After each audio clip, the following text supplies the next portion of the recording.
चुनावी मैदान में जुबानी जंग की धार तो आपने खूब देखी होगी, लेकिन बैलेट के दम पर होने वाली इस लड़ाई में बाहुबल या फिर किसी तरह की हिंसा जनता को कभी पसंद नहीं आती। यूपी की चुनावी रणभूमि में पिछले दिनों हापुड़ में तब माहौल गर्म हो गया था जब असदुद्दीन ओवैसी पर फायरिंग की तस्वीरें सामने आई थी। एसपी सिंह बघेल देश के केंद्रीय राज्य मंत्री हैं, ऐसे में उन पर हमले की खबर ने सभी को चौंका दिया। भाजपा का आरोप है कि करहल और आसपास के इलाके में सपा की तरफ से भाजपा नेताओं और कार्यकर्ताओं को डराने की लगातार कोशिश हो रही है, तो सपा इसे पॉलिटिकल स्टंट बताकर खारिज कर रही है। इसी पर देखिए हमारी ये रिपोर्ट। नरेंद्र मोदी जिंदाबाद।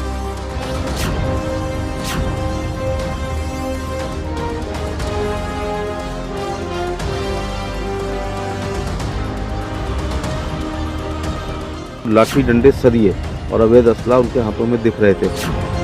सड़क तक पहुंचा करहल का संग्राम। भैया जिंदाबाद करते हुए वो एकदम अटैक के में और लाठी डंडे सरिये और अवैध असला उनके हाथों में दिख रहे थे। लेकिन एक आदमी ने कहा कि मैं उमाकांत यादव, तू हमारे नेता के सामने चुनाव लड़ रहा है जिसने सांसद बनाया था। भारतीय जनता पार्टी के लोग खुद ही घटना करा रहे हैं क्योंकि वो निराश हो गए हैं, चुनाव जीत नहीं सकते हैं। बघेल की कार पर हमले ने गरमा दिया चुनावी माहौल। गरीब परिवार से आने वाले, पिछड़ा वर्ग से संबंध रखने वाले एसपी सिंह बघेल जी, जो केंद्रीय मंत्री भी हैं, उनके ऊपर सपा के गुंडों ने हमला किया। मेरे साथ ये कमांडोज नहीं होते तो हम मारे जाते। भाजपा ने की चुनाव आयोग से शिकायत, आर पार की जंग का ऐलान। समाजवादी है ना, नाम समाजवादी है लेकिन काम तमंचावादी है और सोच परिवारवादी है। तूफानी टक्कर में बदला प्रचार का घमासान। देखिए श्री अखिलेश यादव जी बौखला गए। समाजवादी पार्टी के गुंडे कभी यह समझते थे कि कई ऐसे जिले हैं, कांग्रेस भी ऐसे समझती थी कि अमेठी और रायबरेली उनका गढ़ है, वैसे सपा समझती थी कि इटावा उनका गढ़ है, फिरोजाबाद उनका गढ़ है, कन्नौज उनका गढ़ है, बदायूं उनका गढ़ है, मैनपुरी भी उनका गढ़ है। सपा पर भाजपा का चौतरफा हल्ला बोल। अखिलेश यादव जी इतना बौखला गए हैं जब एसपी सिंह बघेल जी उनके सामने खड़े होने। भाजपा ने किया सरकार बनने पर सबक सिखाने का ऐलान।